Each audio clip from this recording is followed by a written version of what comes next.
Hey, what's going on guys? Alex here with TFL Bike, and this is going to be a pretty short and sweet video, but I wanted to give you a little bit of a fleet update.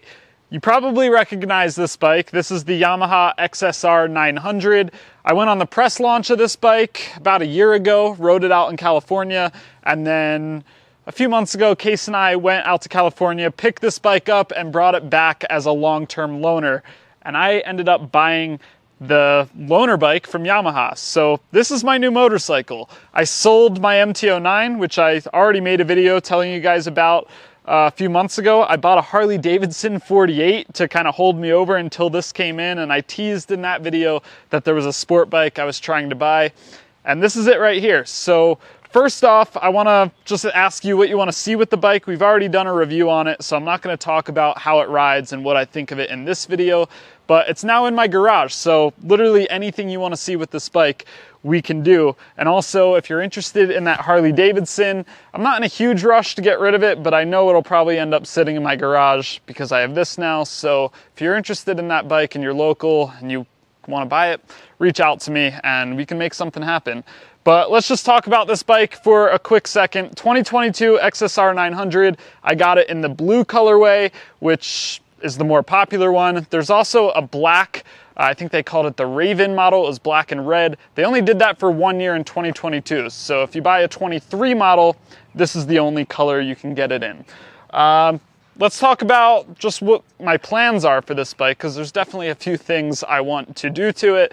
So first off, tires. I already put new tires on this bike. I actually put them on last night. So I only have ridden about 20 miles on these, and I'll have to keep you posted on how they do. But these are the Michelin Road 6 tires. I've put the Road 5s on basically every bike I've owned. They're great tires in the wet and really good still cornering in the mountains, and they're good sporty tires. So this is the new Road 6 version.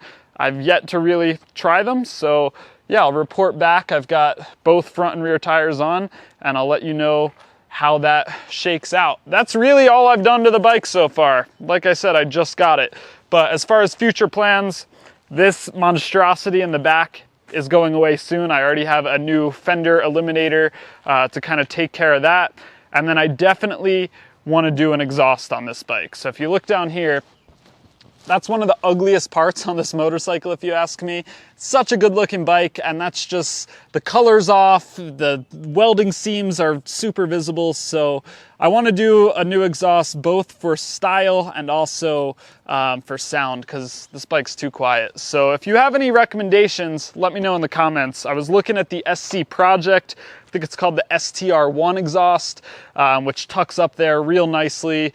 It's made for the MT-09, but they say it'll fit this bike. And I almost pulled the trigger on it, but I've heard some rumors that SC Project might be working on an exhaust for this bike that's styled to match the XSR. So I'm kind of holding off on that for now. And then I also want to do some levers. Yamaha ships this bike with these nice adjustable black levers, but I'll still probably put some ASV shorties on them because those are my go-to levers. And then beyond that, that's pretty much all I'm going to do for now. Yamaha just announced a race kit where they have a front fairing and a seat cowl to go on the back of this. I might end up doing something like that to kind of improve the looks. I'll probably play with the suspension settings too, dial those in all nice. And yeah, while we're talking about it, let's just flip this dash on and I'll show you kind of the riding mode setup I found to work best for me. So first, like I told you about, this is not a brand new bike. It was in Yamaha's demo fleet. So if we look here, it's got almost 2,500 miles on it. So it's already broken in, which is nice. I can just start riding it. But if we look here, D mode, I've been in D mode 1 pretty much all the time. That's full power. And then TCS mode, I've been using the manual or the custom mode. And if we pop into the settings here, I can show you how I have that set up. So I have TCS, traction control, set to level 2, which is the middle. There's 1, 2, 3, and off. I have slide control, also in the middle, set to level 2. And then lift control, I have just a little lower down, set to level 1, and that seems to be the happy spot for me. So 2 on traction, 2 on slide, 1 on lift, and then ride mode or D mode 1. Seems to be the happy spot for me. So yeah, there's pretty much just a little update on my new motorcycle, Yamaha XSR900. I know I'm gonna love it because I loved my MT-09. The only reason I got rid of that was because yeah, I really like the styling on this bike, and I also thought it would be cool to own a bike that I went on the launch of. So I loved the MT. This is basically the same thing with a new motor, more displacement, better handling, and a retro style. And so far, I've been in love with it. So there you go. Let me know what you think and what you want to see down in the comments below, and I will catch you in the next video.